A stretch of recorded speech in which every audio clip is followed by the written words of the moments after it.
আসলে এইটা হচ্ছে আমরা আমেরিকায় কিংবা টেক্সাসে যে শোগুলো দেখি যেভাবে করে গরুগুলোকে ধরে এবং এইভাবে করে গরুগুলোকে যখন অনেক চিন্তায় গরুগুলো খুব আরাম পায় এবং খুব স্থিরভাবে দাঁড়ায় থাকে। তো এই দেখে আমাদের দেশে কিন্তু আমরা মানে এত ফাস্ট আগাচ্ছি যেটা আসলে বলার কোনো অপেক্ষা রাখে না। এবং মানে একটা ছেলে, একটা শিক্ষিত ছেলে, একটা বাচ্চা ছেলে কতটুকু এই গরুগুলোকে ট্রেন করছে এবং অ্যাডাপ্ট করাইছে আমাদের দেশে, মানে এইভাবে করে মানে অল্টার ট্রেন করা এবং এই জিনিসটাও কিন্তু প্রয়োজনীয় একটা জিনিস অল্টার ট্রেন করার জন্য, কারণ এটার সাথে ও খুব অ্যাটাচমেন্ট।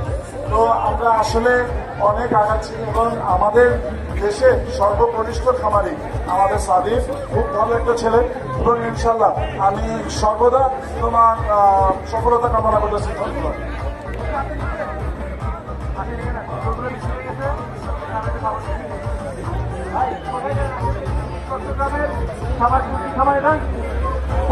ভাইয়ের নাম কি?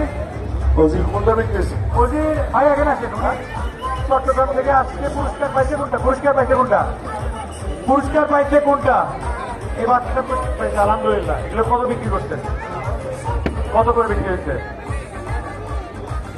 3টা বাচ্চা 14 লক্ষ টাকা বিক্রি হয়েছে। কোন 3টা?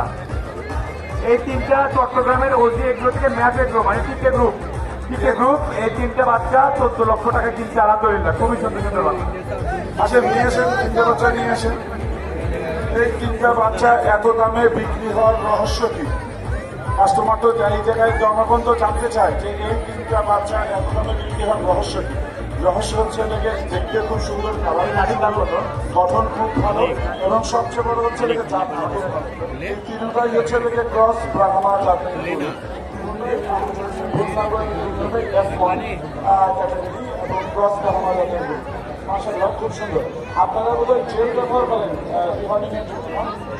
জেল ব্যবহার করেন হ্যাঁ, পেস্টটা ব্যবহার করেন। আমি কিন্তু আপনাকে আগে জিজ্ঞেস করি না, পেস্ট ব্যবহার করে আপনার শিল্প শিখতে পারেন। এর জন্য কিন্তু আমি আপনাকে পেস্ট ব্যবহার করছি। তো ডিহার্ডিং মেশিনটা ব্যবহার করার চেষ্টা করবেন। ট্রেনিং নিলে ট্রেনিং নিয়ে ডিহার্ডিং মেশিনটা ব্যবহার করবেন এবং ডিহার্ডিং করার কিন্তু একটা পারফেক্ট এইচ আছে, ওই এইচটা খেয়াল করবেন। 5 থেকে 6 মাস বয়সে ডিহার্ডিং করবেন। বেশি ছোটোবেলায় ডিহার্ডিং করলে তখন দেখবেন 5 দিয়ে আবার শিল্প উঠে যায়। তো ডোন্ট ডু ইট। আপনার প্রপারলি ডিহার্ডিং করবেন, তাহলে মাথার শিল্পে কিন্তু এগুলো খায়। ঠিক আছে।